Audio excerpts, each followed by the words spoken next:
So your next assignment is going to be over a really useful genre in photography. It's called the establishing shot. So an establishing shot is a photograph of scenery that gives the viewer a sense of a place. A landscape is a type of establishing shot. It's a photograph for which the photographer really pulls back to give a wide view of a scene so that viewers can really take it all in. But successful landscape photographs do more than just provide photographic evidence that a place exists. What they do is they convey the feeling of what it's like to be in that place.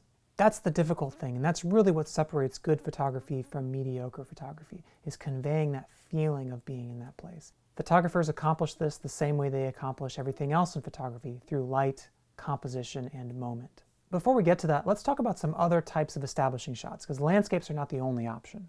Establishing shots are also really important in architectural photography. Now, that's that photo that gives a really wide view of the exterior of a building. So for example, here's a picture of a hospital, right? And a hospital is not necessarily a place that you want to be a lot, right? But when a hospital commissions a photographer to take pictures of their building, they don't want viewers to feel that way, right? They want viewers to feel a sense of hope, of light, of innovation, of promise. And so they need a photographer to use their tools to sort of convey that emotion, that feeling, when they take that architectural photo of the outside of the hospital, when they make that establishing shot of their hospital.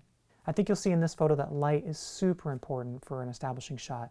The photographer is very conscious of the lighting and the time of day that they're making this picture to really maximize those feelings of hope and innovation and light. Establishing shots are not limited just to exteriors though. Interior photography is really important in real estate, for example, and lots of establishing shots in real estate are really just trying to step back and give viewers an overall view of a place. Another place that establishing shots are important is in wedding photography. So couples put a lot of time and money into choosing their wedding venue. So it's really important for wedding photographers to step back and make some nice photos of the place itself so that the couple can kind of look back on that and it's just something that enhances their memory of that day. So let's get back to light, composition, and moment in establishing shots. First, light. When you're photographing exteriors, whether that's an exterior of a building or a landscape, you really want to aim for that golden hour time frame, right? Those hours right around sunrise or right around sunset. That's to maximize shadows, diffused light, textures, all kinds of things. That light is so important, and the best light for these kinds of situations is going to be at the beginning and end of the day. For interiors, you want to photograph the space with as much light as possible, and window light is your best light for these kinds of conditions. For interiors, it's okay to overexpose a little bit. I mean, it's okay for the image to be a little bit too bright, especially around the windows themselves, so that the space can feel light and airy overall. Now let's get to composition. If you haven't taken the tape off of your lens, again, you can do that. And for this assignment, you can really zoom out quite a bit. We want to get a wide view of the space that you're photographing, so it's okay to zoom out. But zooming out and having a wide focal length can create another challenge when it comes to establishing shots, and that's to fill the frame. What I mean is that in an establishing shot, every inch of your frame should be filled with something interesting. Really try to avoid too much dead space in that shot. Again, photographing during the golden hour can really help with this because those long shadows tend to fill in a lot of that empty space.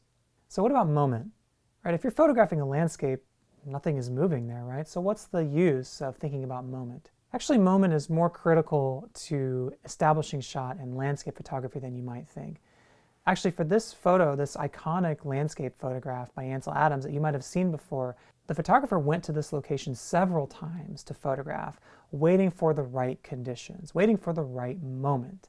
And in this case, it was nature that was providing that moment for the photographer. So just remember that the goal here is not to provide photographic evidence the place exists, but to really convey a feeling and emotion of what it was like to be there. As usual, you'll take no fewer than 50 photos, but again, I think you've learned by now the more photos you take, the better. You only need to turn in 5. You can convert them to black and white, or you can make other adjustments that you wish, just nothing too crazy or severe. Then save those edited images into that submissions folder, and then submit those photos via Blackboard. I hope you have fun with this one. Good luck.